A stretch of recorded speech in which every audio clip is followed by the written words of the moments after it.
Kia ora, and welcome. Thanks for coming out. Really good turnout tonight. Just before we introduce our guests, I'll just introduce myself and the society. So my name's Angus Crow. I'm a member of the Wellington Socialist Society. We host events like this on a roughly monthly basis. And we're a membership organisation, and apart from events like this, kind of, social events, often downstairs at Rogan Vagabond, we have a couple of sign-up sheets floating around as well. I don't know exactly where they are, but if you wanted to go on our mailing list, over there, there's one, I think maybe at the back. If you want to go on our mailing list, you can hear about future events, you can do that. And you can also indicate if you were interested in getting some information about joining. We can send that to you. And I think that's about it for the admin, really. So I'll just introduce our guests. So it's really great to have Paris Marx here again. Thank you. Yeah. Paris is here just in March, yeah. Right now. Can you hear me? Oh, there we go. And we kind of talked about. Oh, and I should say, Paris is a writer, published writer, author, and hosts a podcast. Tech Won't Save Us, really great podcast. The last time you were here, we talked about, I guess, like just the tech industry in general, like what they're up to. And a lot of things. Yeah. What is kind of like, what's real about what they're doing and what's kind of speculative, and what it means, I guess, for the labor relation, for the labor process, for working people, essentially. This time I thought a good companion conversation to have would be what are the ideological and philosophical commitments of some of the, if not the whole tech industry, at least some of the elites, right? That we get a lot of media about and are kind of in our face, really, a lot. And we structured that around this acronym TESCREAL. Really rolls off the tongue. I'm wondering if you could maybe just start off by explaining what that means. What are the component parts? Yeah, of course. Hi everybody, thanks for coming out. Great to be back in Wellington again. I love being back in New Zealand. So this term TESCREAL is kind of put together by Emil Torres and Timnit Gebru. Timnit was a former Google employee who was fired about a couple years ago when she started to kind of raise concerns about Google's AI tools and kind of in what they were up to. And Google wasn't very happy about that, so they got rid of her. And so this kind of acronym refers to a lot of ideologies that have been common in the tech industry for quite a long time and have kind of built up over time. So the kind of terms are kind of chronological, right? They try to chart an evolution of this kind of ideology of the tech industry, these ideologies that have been very influential among people who are powerful within the tech industry and who, kind of buy a lot of these ideas and promote a lot of these ideas to us, right? So TESCREAL is the acronym. T stands for transhumanism. You've probably heard of, the merging of man and machine, basically. Extropianism is the E. Singularitarianism is the one that comes after that, and cosmism. So they are all kind of, offshoots of or evolutions of transhumanism. Extropianism is a particular transhumanist movement that was popular in the 90s. Singularitarianism is usually associated with Ray Kurzweil and refers to this moment when man and machine are going to reach the same point, and then the machines are going to become more more intelligent than us, basically. And cosmism is this idea that the machines are going to reach this place, and then they are going to kind of go out into space, and we're going to kind of colonize space because the machines can do that, and we're going to send them all out there, and they're going to colonize all these planets for us and whatever. So then the R is rationalism. That's probably a term that if you've studied philosophy or something you've heard of. what it refers to in this acronym is a little bit different because it comes out of this, what they call rationalist movement in these forums, often associated with forums called Less Wrong. And basically refers to these people who prize intelligence and smartness above all else. They think that wealth is tied to intelligence. They think that we need to do as much as we can to enhance the intelligence of the human population, and they're very focused on kind of quantifying all of this, right? So how do we maximize the value that they perceive in the human population, the value that humans can produce, and how do we invest our resources to most increase the value as they measure it of human beings. And then, so after that is EA, which refers to effective altruism. Now we're probably kind of getting to the terms that you've heard recently. So Sam Bankman-Fried of FTX, which you probably heard of in the news, the big crypto company that collapsed last year, was a big proponent of effective altruism. He's, of course, now in prison for a very long time.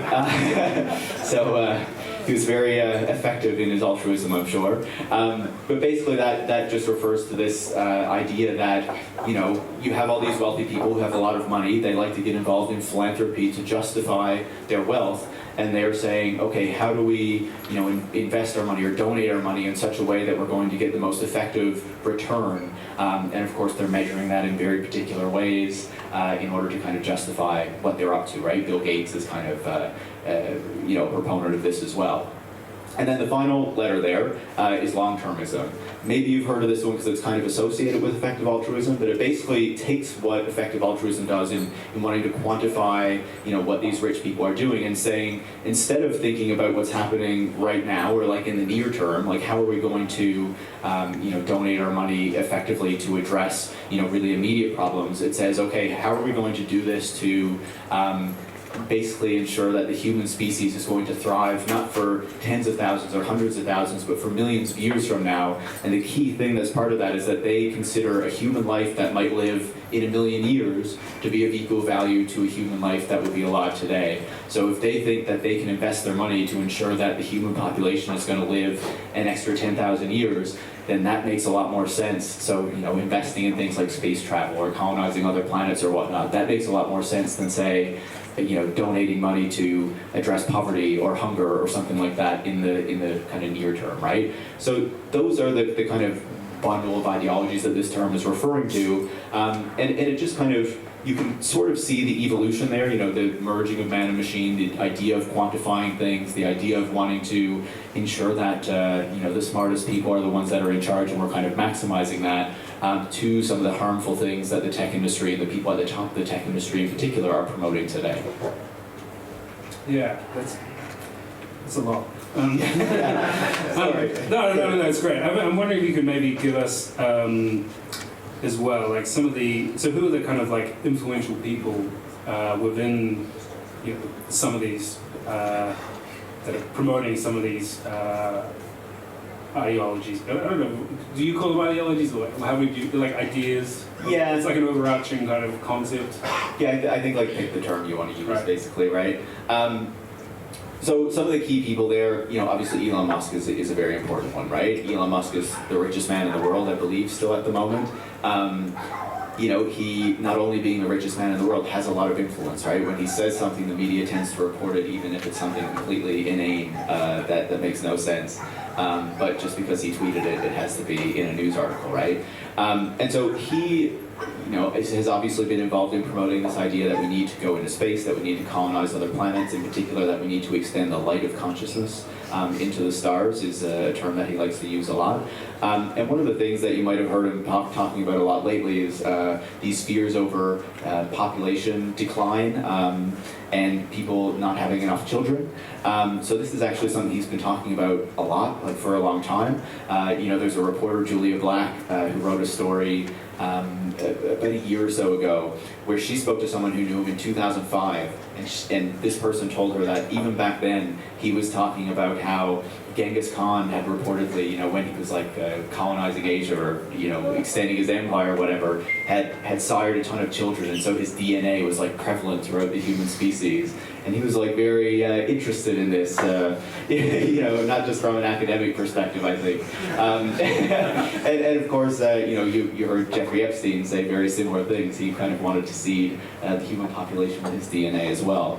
But so when you look at what Elon Musk is promoting when he kind of pushes these ideas, he makes it seem like, you know, he's very concerned that population rates are going down, that people are not having enough children.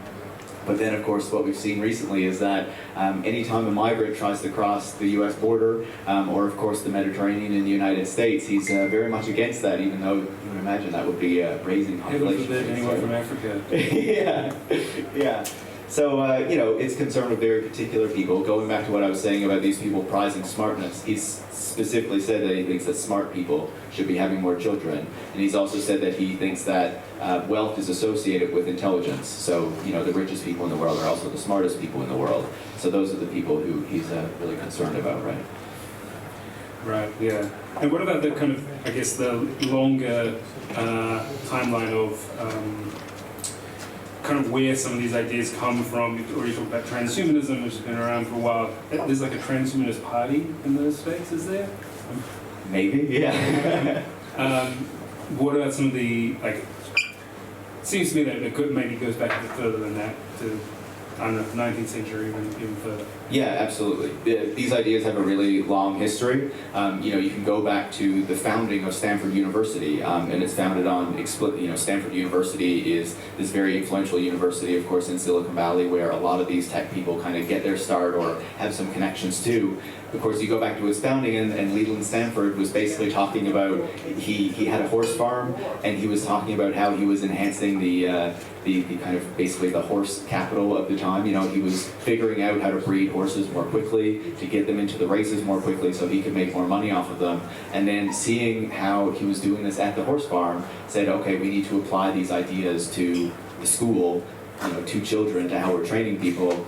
And this really kind of influences how, you know, a lot of the influential people at Stanford in the early days were thinking about education. You know, the first president of the university, David Starr Jordan, was known as one of the most influential eugenicists of the 20th century, and they had a long history of very influential eugenicists at that university. And so these ideas that the tech industry is promoting today have a very long history within, you know, the tech industry itself, right, and within Silicon Valley itself. And so when they reemerge in this moment, and when you hear people like Elon Musk and, you know, these other influential folks in Silicon Valley promoting these eugenic ideas, which they very explicitly are, they're not new, right? They have a very long history, and they're just kind of being revived in this moment, you know, for particular reasons, because, you know, these tech folks are feeling, they're very powerful, they're very influential, and they're feeling people, you know, kind of question the positions that they have built for themselves over the past few decades, and they want to justify their position at the top of the hierarchy, and so that means that, you know, you need to return to these eugenic ideas to justify it. Yeah, yeah. And I guess, like, also, when you just read some of these terms, like long-termism, you might think, well, you know, there's been, like, it's a very common kind of socialist or Marxist critique of capital, that they, you know, it only thinks in short-term cycles, the next quarter, the next 6 months. Long-termism, you might think, well, that should be good, right? Thinking long-term about the future of the human race. And again, effective altruism, that kind of sounds like, you know, shouldn't we be altruistic? Shouldn't we be effective? What do you have against Peter Singer? Yeah, like, these terms are designed to feel attractive to people, right? Like, that's understandable. Obviously, we would want people to be altruistic toward others and you know, toward human society and how they kind of conduct themselves. Unfortunately, that's not what we see, right? The effective altruist movement basically birthed this man named Sam Bankman-Fried, who created the biggest fraud in U.S. history. You know, scammed a ton of people out of their money. I believe now finally they're going to start getting some of that money back, but it's been a few years that they've been waiting for that, right? And of course that was associated with this much bigger industry of cryptocurrencies that were doing very similar things, where a lot of people espoused these ideas of effective altruism, right? And those specific ideas that, you know, Bankman-Fried was drawing from was a particular kind of subset of effective altruism called earn to give. And so initially he wanted to go into animal rights activism, work at an NGO or something like that. And then he had a conversation with a guy named William McCaskill, who is at a university in Scotland, I believe, who is one of the big pushers of these ideas.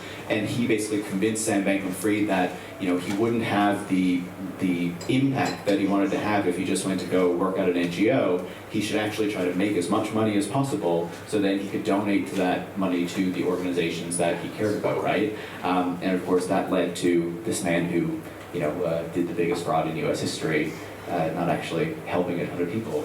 And on the point about long-termism, again, it's a very clear thing, right? We do need to be thinking more long-term than we're thinking right now to address these serious crises that we're facing, not least of which is the climate crisis, of course, right? But that's not really what long-termism says. What long-termism says isn't, okay, how do we address these crises that are in front of us right now? How do we, create a better world for everybody? It says, okay, let's think about the people that are going to live 1 million years from now, and let's ignore the real problems that we face today. These people who push this would say that climate change is not an existential risk to humanity, because sure, it might, cause some problems for a little while, but over the long kind of arc of history, we'll adjust to it, right? So instead, we need to be focusing on colonizing the stars and, investing in these space companies. And it's a set of ideas that works very well for these wealthy people who want to be doing these things anyway and don't want to have to be bothered with, the real material problems that most regular people face in their day-to-day lives. Yeah. So thinking about that as well, do these people, do they believe the hype? Do they believe this? You've written about Mark Andreessen, he's a venture capitalist, and his kind of almost like techno-religious outlook. But what is the gap between this kind of utopian thinking and the actual technology? What is there? So I guess two questions: is there a gap? Or what is that gap, if there is? And do they believe it, or is there some other motive to pushing these ideologies? Yeah, I think sometimes it can be hard to tell, right? Because I think part of it comes out of them kind of developing this story to justify what they're doing, and then starting to believe it, right? Because of course it works in their favor to believe these things, right? If you're Sam Bankman-Fried and you're building this massive crypto empire that is a Ponzi scheme, which he admitted himself on a Bloomberg podcast, then of course you're going to want to tell yourself that you're not doing this to rip off everybody so you can become a billionaire. You want to tell yourself that you're actually doing this so that you can help the world and alleviate poverty and solve animal rights issues and all this kind of stuff, which is not ultimately what he did. Same with Elon Musk, right? I think you can go back to his history and you can see how he has been kind of building up this mythology of himself for a long time, and in the early days you can see very clearly the construction and how he was reading these books about these other business celebrities like Richard Branson to learn how they had kind of developed this aura around themselves, basically, so he could do the same thing. But it reaches a point where, because he has this money, because he feels threatened in his position, he really starts to believe the ideas that he was telling himself for a long time.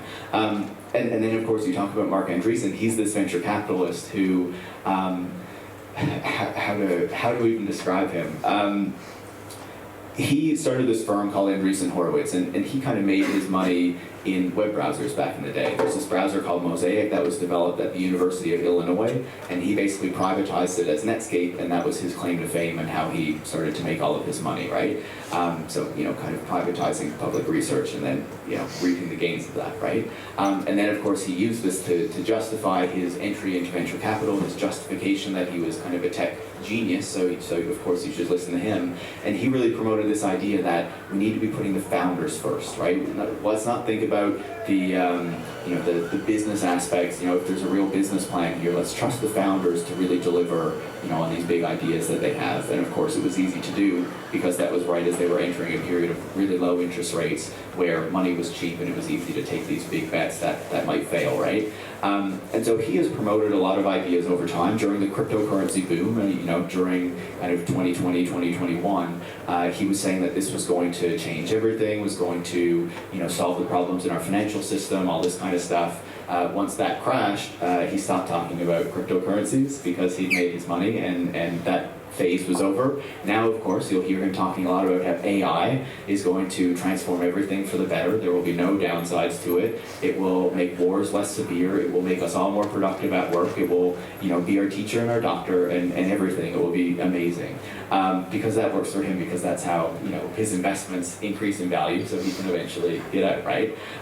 But at the same time, as I was saying, a lot of these billionaires do feel threatened in their position, right? Because they built this narrative of themselves that they are the geniuses, and the reason why they're rich is not because they lucked out in the dot-com boom after the internet was privatized in 1995, but because they are the most intelligent people in the world, and that is why they are rich.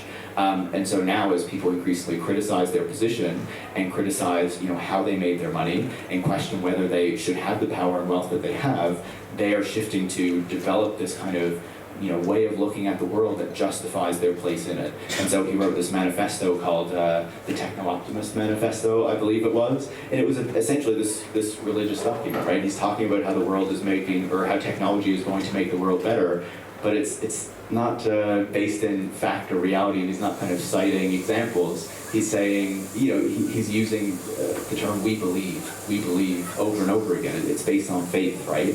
And it's really about justifying, again, the position that someone like him has in the world, basically saying, trust me, trust us, these people at the top of Silicon Valley, to deliver this world to you. But, take it on faith. Don't make us kind of back it up with, examples and facts. Right, yeah.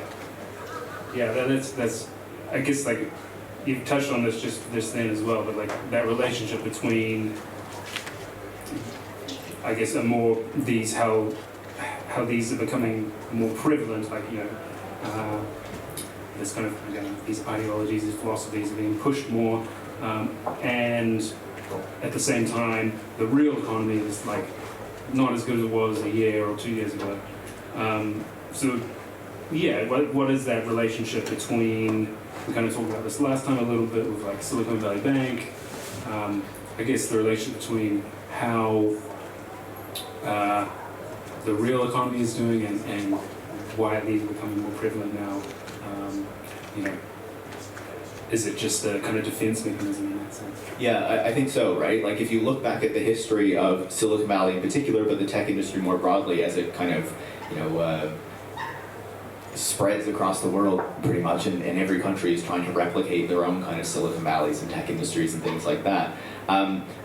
Part of the reason why this happens is because after the 2008 financial crisis, when a lot of countries around the world are kind of dealing with the aftermaths of that, the high unemployment rates, the difficult recovery that is happening, a lot of governments embrace the tech industry, right? And say that this is the way that we are going to recover the economy, create more jobs, create prosperity, all these sorts of things. And there's not really a desire to look into the potential harms or downsides of the business models and the products that they are promoting and putting out into the world, right? And of course, one of the big things that come out of that era is the gig economy, which kind of attacks the labor rights of a lot of workers in that era. And of course, you have algorithmic management in companies like Amazon, of course, coming out of that moment as well.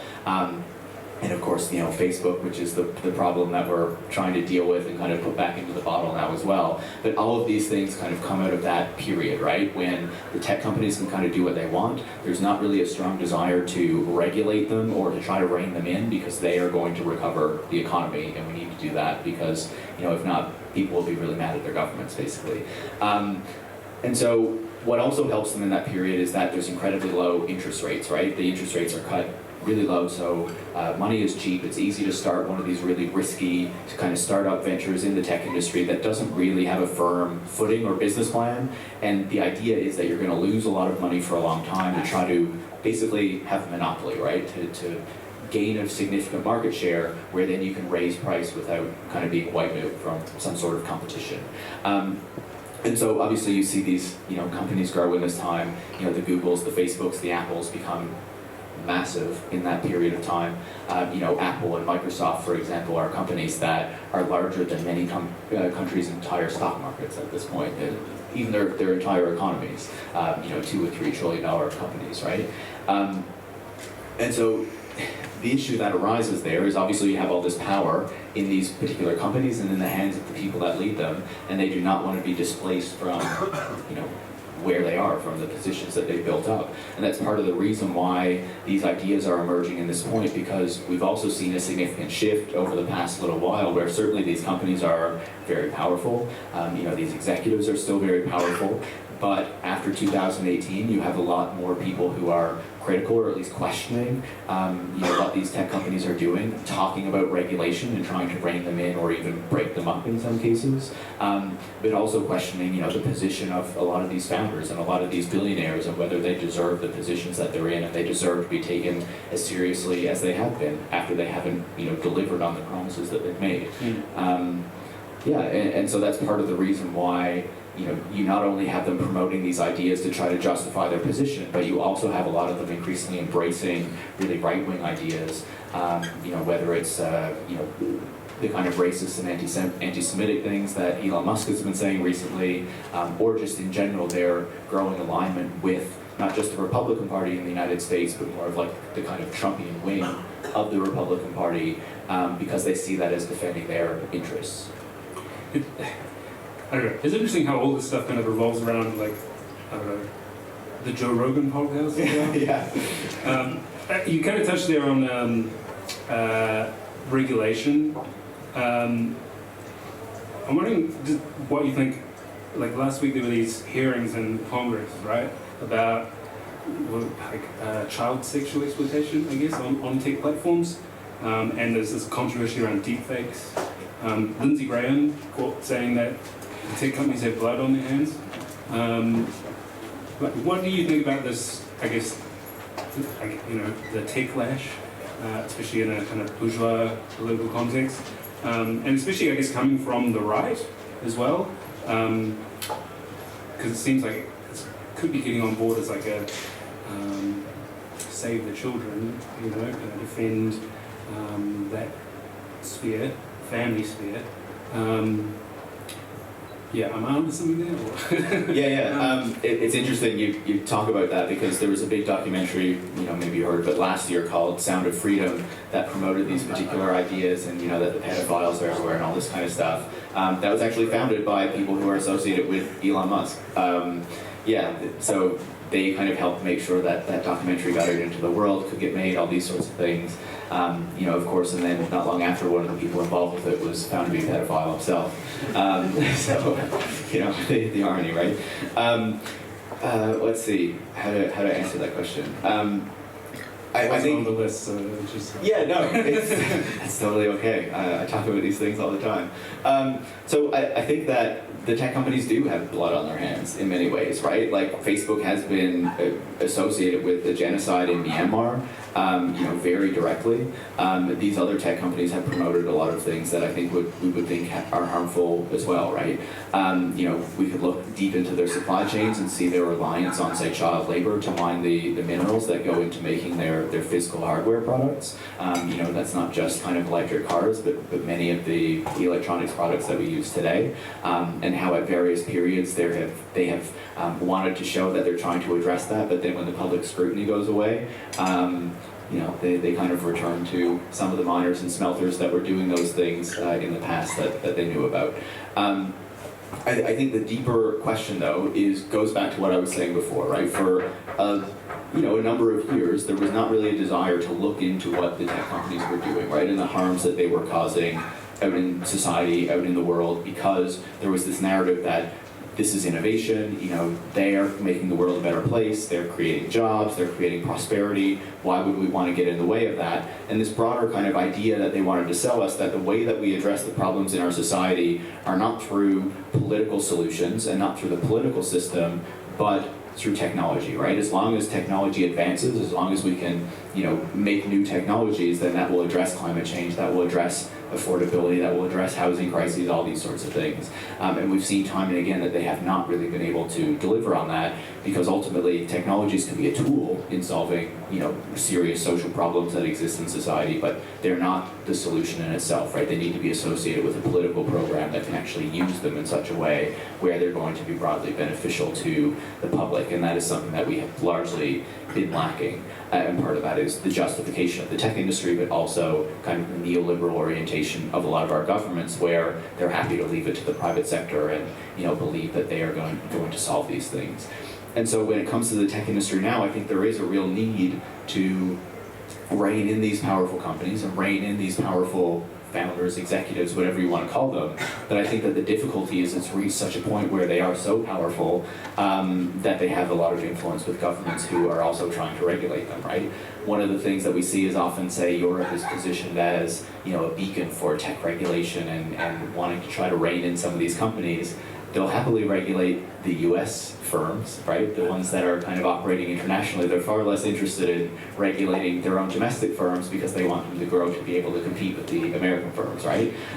So that's some of the difficulties that we're facing, where a lot of countries do not want to kind of handicap their potential economic growth or dominance of these fields. And I think the final point I would say on this is, one of the things that we're seeing a lot right now when we have tech discussions is that there's this increasing divide between, say, the US and the West and what's happening in China, right? And the idea is that we just need to accept what the Western tech companies are doing, because if not, the scary Chinese tech companies are going to take over everything, and it's going to all be terrible because they're going to bring their authoritarianism into our societies or whatever.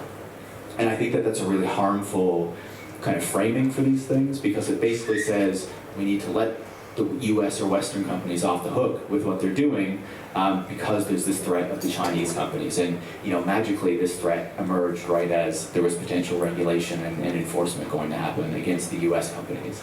That's not to say that we shouldn't be at all concerned with any of the tech things happening in China. Do you remember the balloon?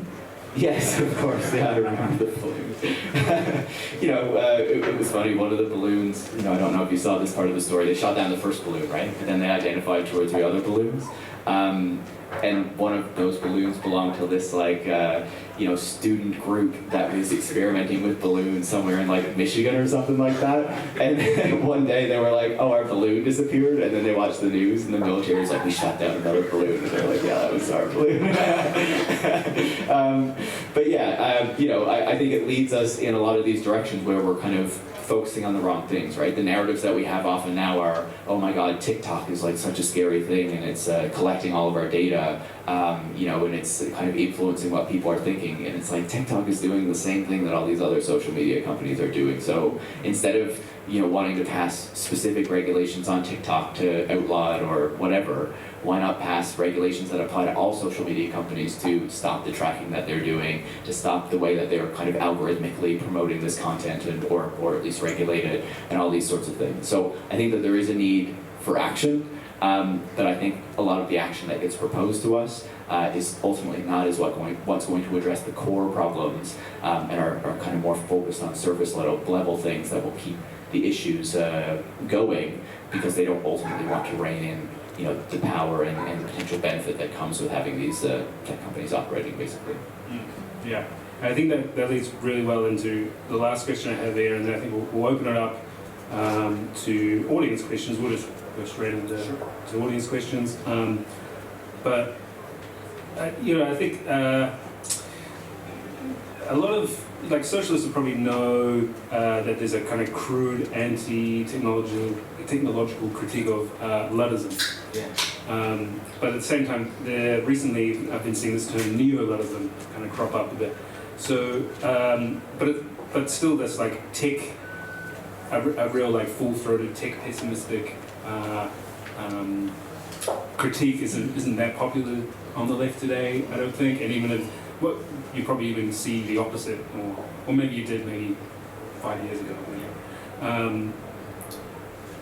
So I don't know, could you kind of maybe talk about neo-Luddism? What does that look like? How does it avoid just a romantic kind of critique, to go back to some time before Facebook? We'll all live on farms, we'll live these pastoral lives. Yeah, exactly, yeah. No, that's not my view. I kind of happily and proudly call myself a Luddite. I think that's very important today, seeing the power of these tech companies. But I don't think that means that every technology that we use has to be like eradicated from society. The question is, how are these technologies being used? How are they being developed? So, for people who aren't aware, the Luddites were these textile workers who, lived in England around Yorkshire and Nottingham and these areas. Hundreds of years ago now, basically at the dawn of the Industrial Revolution. And what was happening was they were used to kind of doing their textile work in their homes with, certainly, they used technologies, but, very kind of basic things. And the way that their work was being done was being transformed, essentially, right? It was being brought into the factories. New technologies were being introduced that were owned and controlled by the factory owners and that were designed in order to ensure that the way that the production was going to happen was in their interest, right? They were going to capture more of the benefit of it, and they were actually, and they were going to determine how this work was done. So to control, the time of the worker, to control how this work was being done, to make sure that they were also de-skilling them at the same time, right? So they were kind of taking over what was happening here. And the workers were not having it, right? This was a time when unions were illegal, so they couldn't, kind of collectively organize in any kind of like legal sense to push back against the workers, or the bosses, sorry. But they did still try to negotiate with them, right? They went to some of these factory owners and they said, listen, this doesn't work for us, but can you give us these sort of guarantees to make sure that we're not going to be impoverished and left worse off as this transition happens? And of course the factory owners said, absolutely not. They also wrote to Westminster, right? They wrote to Parliament and they said, these changes are happening, these factories are coming in, the way we work is changing, and it's making our communities and us, worse off, right? And Parliament was not interested because they were too busy kind of fighting the French and, looking abroad, right? They were more interested in empire and things like that. And so eventually the workers took it into their own hands. And so they would say to the factory owners, you stop using this technology that is, that they call like an abuse of commonality, basically. And if you don't do that, we'll smash the machines. And so if the factory owners didn't stop, they would come in the middle of the night, kind of masked in costumes and things like that, destroy the machines, but only the machines that they objected to, that they had warned the factory owners about, and then they would leave again, right? And of course the factory owner's response to that was not to say, okay, we need to make sure that the workers are getting a better piece of this too, and to be fair, it was to bring in mercenaries, to bring in guards in order to protect their factories. And eventually it reached the point, because it was becoming such kind of a mass movement across Nottingham, Yorkshire, these parts of Britain, that they eventually went to Parliament, and then Parliament listened, and they sent the biggest domestic deployment of troops that the UK had ever seen to go and crush these workers and crush what they were doing. And so, the lesson of the Luddites, in my view, is, not that these technologies are rolled out in order to eliminate workers and all this kind of stuff, but to transform the way that work is done so that, bosses and factory owners in that time, capitalists basically, have more power over workers, that they can redesign the way that production happens to give them more power over labor. And we see that time and again, right? I was talking about the gig economy. This was a rollout of, smartphones, digital technology, app-based mediation of work, so that you had taxi drivers and these other workers carved out of the employment relation and made independent contractors and had much less power over the work that they were doing, and of course were paid much less as well. Or Amazon, for example, that rolled out algorithmic management in warehouses and took what was traditionally a unionized job that paid quite well in the United States to something that was basically minimum wage or just above it, and where people weren't unionized. And of course, turning delivery work, which is of course unionized through the USPS or UPS, where people can usually have a good job, into something that is done through these independent contracted companies that hire people, again, at very low wages, so that Amazon can make sure that if they try to unionize at this, small local company that they are contracting the work to, that they can end the contract right away to say, if any of you try to unionize, we will make sure that you're cut off and you don't have a job anymore, basically, right? So the technology is rolled out, like we're seeing right now today with AI, what the capitalists say, what the company says is that this is a threat to work, it's going to replace workers and all this kind of stuff, but actually it's a tool that they can use to transform the way that labor happens. And so, thinking about the Luddites, thinking back to what they experienced, hundreds of years ago, and what we're experiencing today, these very similar things are still happening, right? Technology being used to transform the labor relation to give more power to capitalists and take it away from labor. And so, a Luddite critique or identifying as a Luddite is not to say, get rid of all the technologies, they suck, they're terrible, let's go live back on the farm and whatever. It's to say, we need to think about how these technologies are developed, we need to think about who controls them, and we need to think about in whose interest they're being rolled out, right?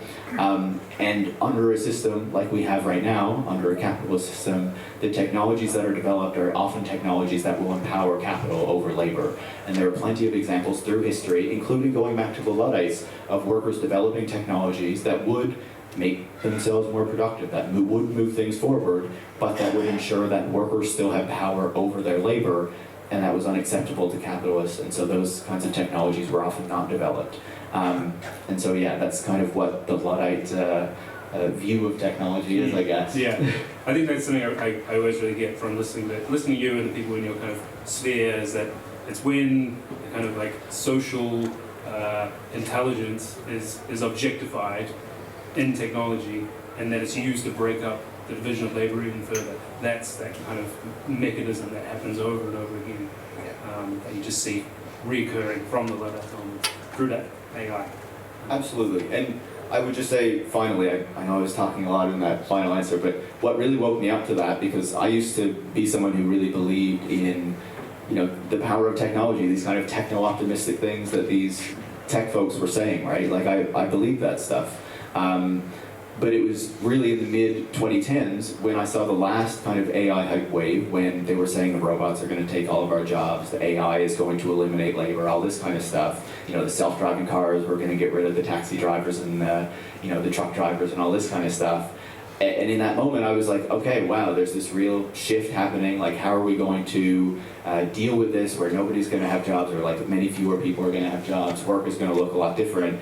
And then, we fast forward a couple of years, and what happened was not this kind of mass elimination of labor, but actually this transforming of labor by using these digital tools, as I was saying, to roll out algorithmic management, to roll out kind of gig work, all this kind of stuff under the guise of innovation and, even empowering workers. They said that this stuff would do, but really, it empowered the capitalists who controlled the technologies, right? And so that was a real wake-up call for me, and that really changed the way that I kind of looked at these technologies and thought about what the tech industry was doing. And of course, I see so much of that repeated in the past year with all the narratives that we've had around AI and all the kind of transformative effects. And yeah, I don't really believe very much of it at all. Great, thanks, Paris. Should we open up to questions from the audience? Tony. In a relatively long life, and for the record, I am 80 years old and spent most of it in politics, I've seen some really weird shit. But one of the things that's always struck me is that the right hasn't had a new idea for 2,500 years. You can go back to Plato and the Republic, and he will say democracy is a seriously bad idea because it prevents the best people from ruling the world. And I rather heard you speaking along those lines about some of the people that we ought to be against. It's called Neoplatonism, and it keeps on keeping on. And I'm interested in your view of that perception. But before you give us that view, can I also remark that I'm a great fan of the Luddites, who are actually nascent trade unions. Yeah.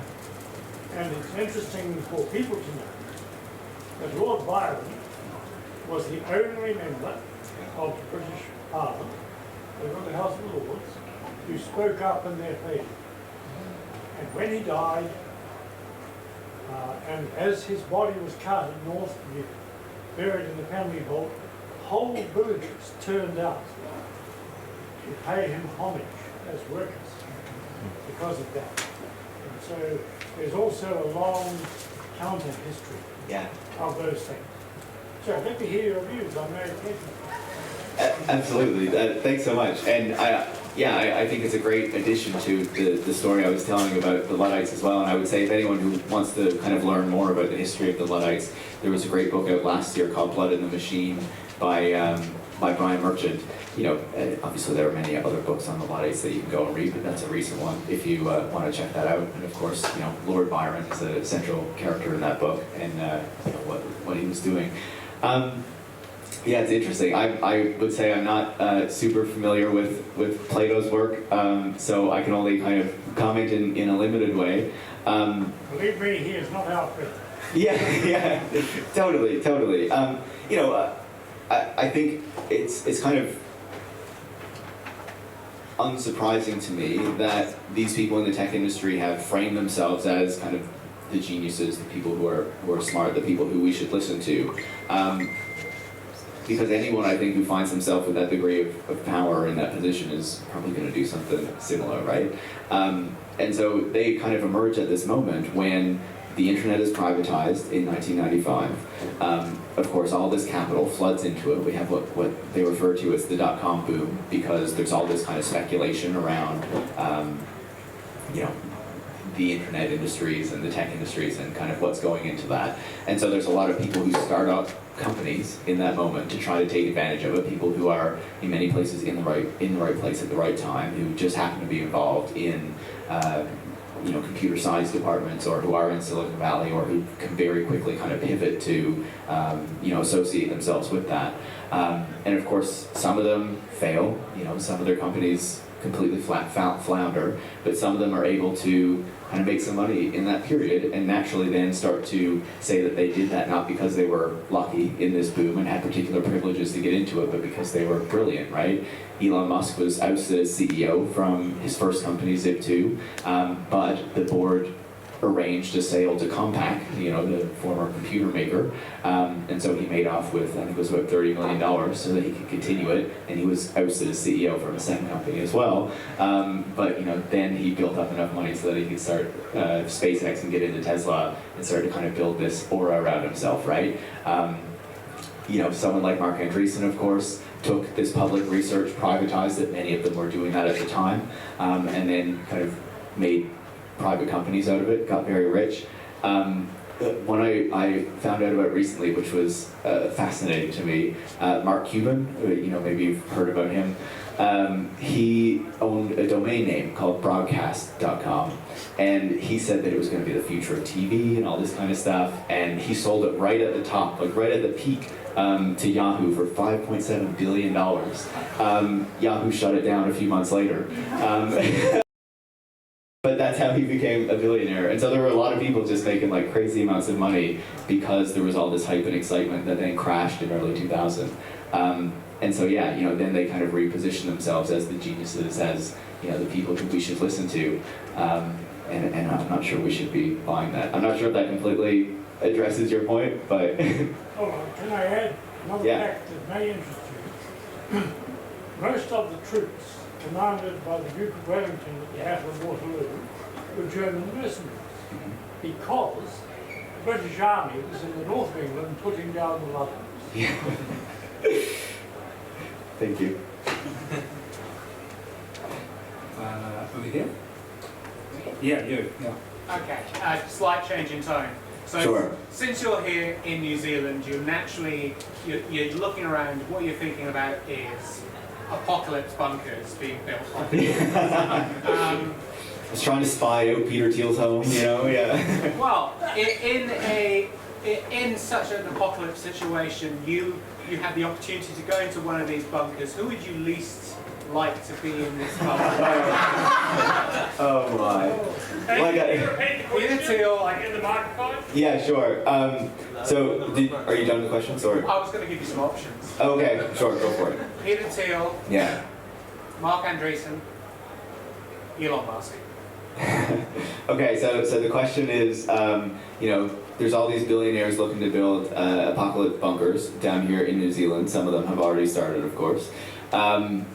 If the apocalypse happened and I was stuck in one of those bunkers, who would I least want to be in there with? That's a really tough question. Because they're all so bad in their own kind of unique ways, right?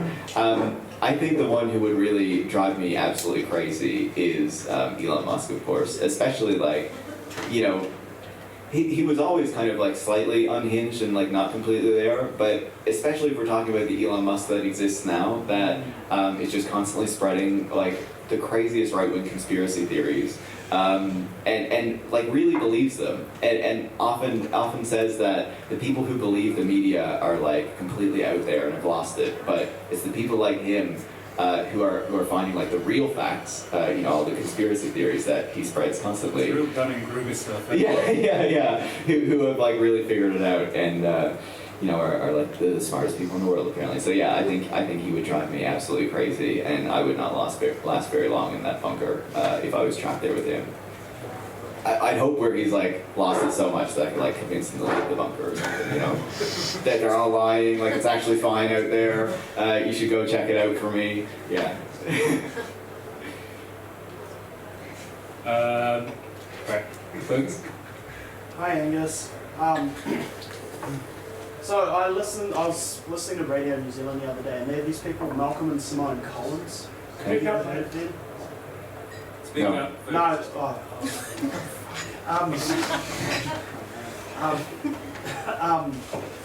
What do you think of this sort of like technologically led sort of like have lots of children? Okay. Pronatalism. Are they the pronatals in the States? They were just on Radio New Zealand, and I was Gotcha. like, what the fuck is this? No, I do know who they are. Sorry, I didn't remember Because the you'd names. expect it from something like a Mormon, but no, they're like they're people that believe that like, you know, AI is fantastic. And I just Yeah. thought it was bizarre. Can I add, like, does it point to any splits in, like, because there's a kind of, some versions of like a tech utopia would be a very small population served by technology, but it seems to be like a growing thing of like more children. Yeah. You were touched on that. Yeah. So remind me their names. Malcolm and Simone Collins. They're Yeah. sort of like the face of this pronatalist movement. So the question is basically, there's these people, Malcolm and Simone Collins. They're in the States. They promote this idea that you need to be having kind of as many children as possible. They were on Radio New Zealand just recently. Basically, what do I think about that? You know, I think it comes back to kind of what I was saying about Elon Musk, right? Because these are similar ideas that Elon Musk has been promoting for a long time that have been picked up by people like Malcolm and Simone Collins. And so what they specifically believe is not just that, you know, people should have more kids, but specifically people like them who are wealthy and in the tech industry and of course white, who should be having more children. That those children should be had through IVF, so that they can try to choose the kind of best possible child to have, so that they can kind of have, you know, once they go several generations on, then their children or their, you know, kind of offspring or ancestor, or, you know, whatever, the people who come after them are like, you know, better, improved people than, you know, kind of everyone else's kids, basically, right?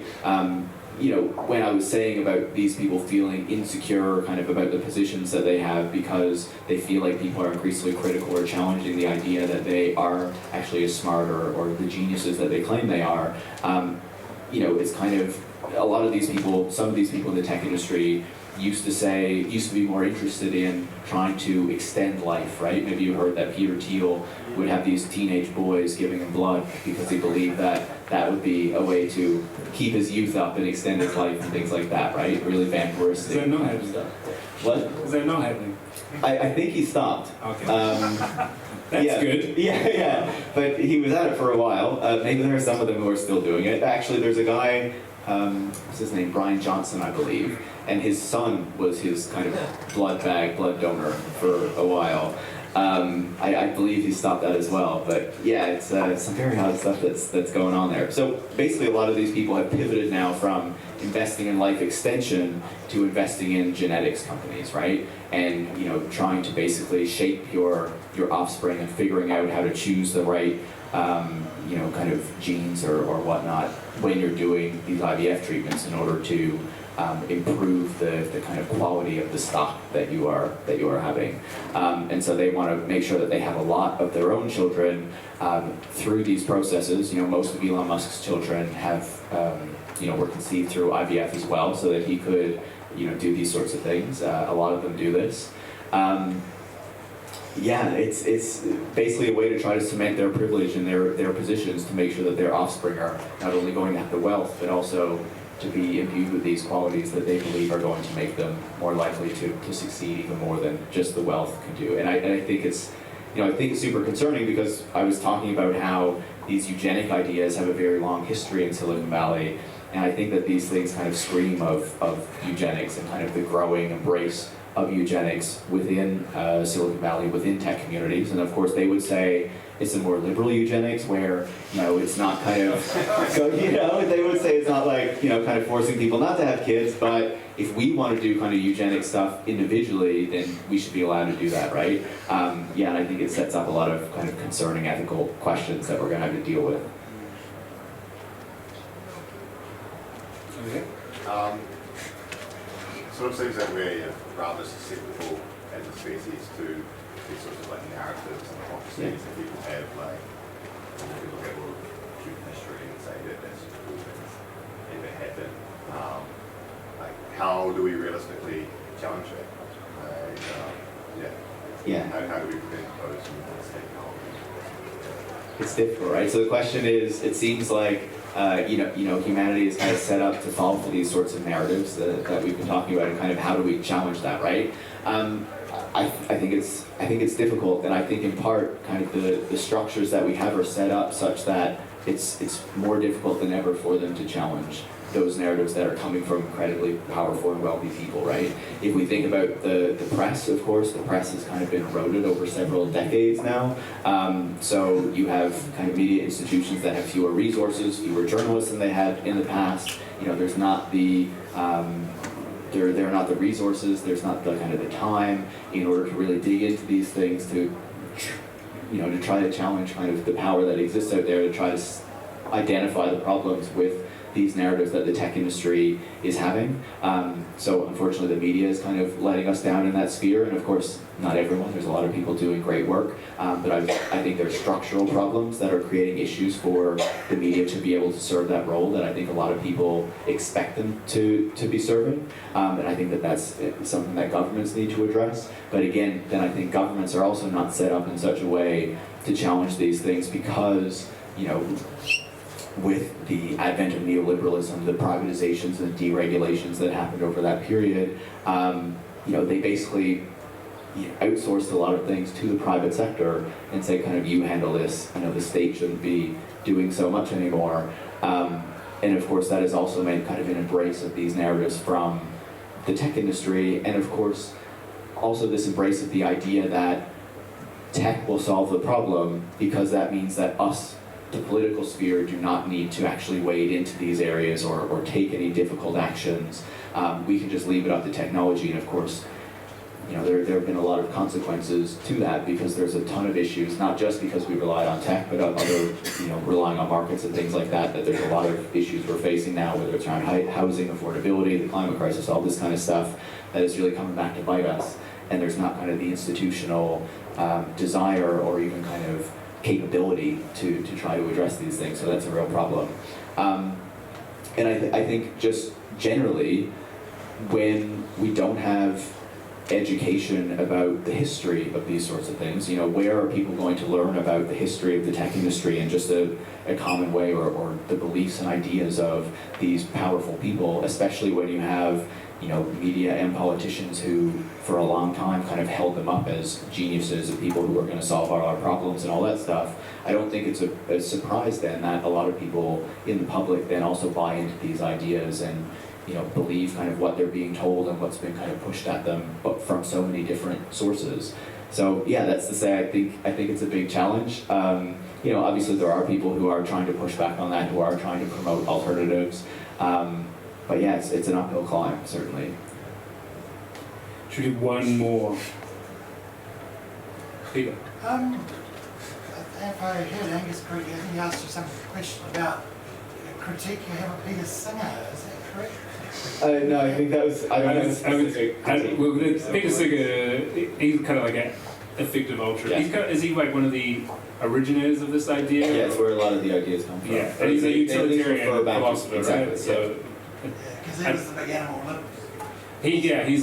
So from the like 70s big animal lib kind So of. you're not actually seeing him as tied in with all these tech characters though in their broader... No, I would say that a lot of them are inspired by him and refer back to him. I couldn't refer to his ideas specifically. I'm not a big expert on Peter Singer and kind of what he argued. So yeah, I wouldn't be able to wade into that one. Okay. Yeah. Sorry for the I just thought there was going to be some sort of, because he was one of the key people who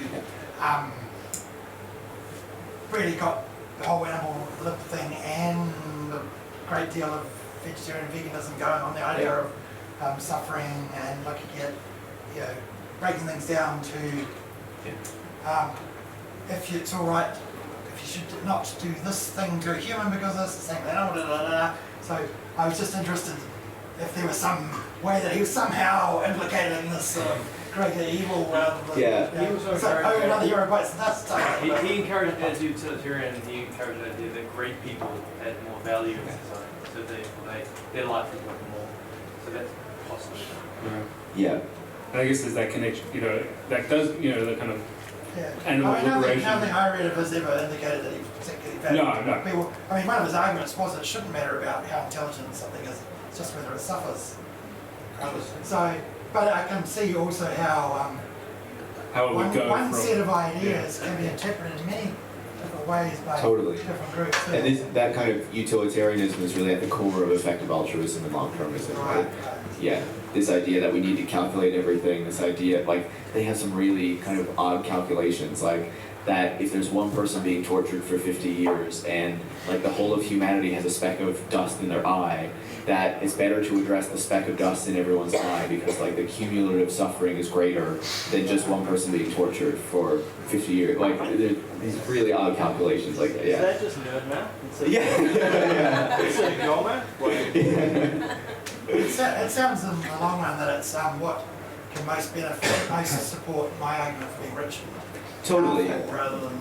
Yeah, and a lot of this stuff, like the way that they kind of calculate solutions to problems and stuff is very much based on how they would like to see those problems solved, right? The idea of relying on a political solution is valued very low because they don't believe that's going to happen or it's not something that they kind of want to see happen. But they're more focused on, okay, how can the donations of billionaires, affect these problems because they want to make sure that the wealth of billionaires is justified and maintained, not kind of taken away because it's egregious and not just... And it supports a really top-down kind of way of donating. Like the old Carnegie thing that Carnegie could justify having as Lieutenant Fisk shoot a whole lot of people in the strike at Youngstown because afterwards he could donate a whole lot of major libraries around the world. You still have Carnegie libraries everywhere. But. Totally.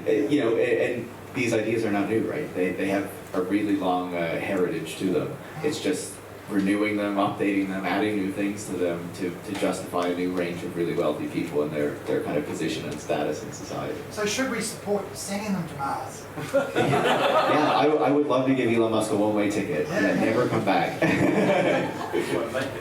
Yeah, that's fine.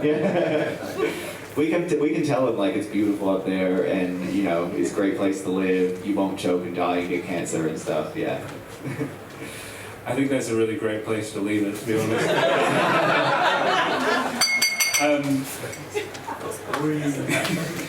Great, thanks Paris, that's really good. Thank you. Thanks again for coming. Can we have a round of applause?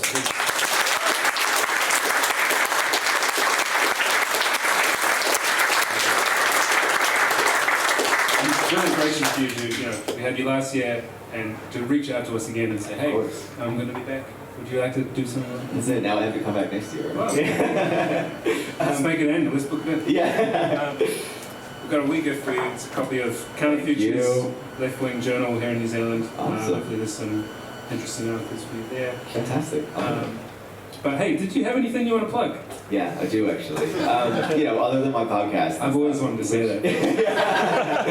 Of course, my podcast is Tech Won't Save Us. You can check it out. But I would also say, if you have friends up in Auckland, I have a last-minute event up there as well. So Sunday, February 18th, I'll be speaking at the Ellen Millville Center. That's organized by Toa Toa, and it will be specifically focusing on tech and climate. I should be posting a link to that sometime tomorrow on social media and stuff. But yeah, if you know anyone, tell them to come out to that on February 18th. Great, thanks very much. Thank you everyone for coming. Please get home safe. Feel free to stick around and have a drink if you like. Can we have a big round of applause as well for Bedlam Squalor for hosting our show?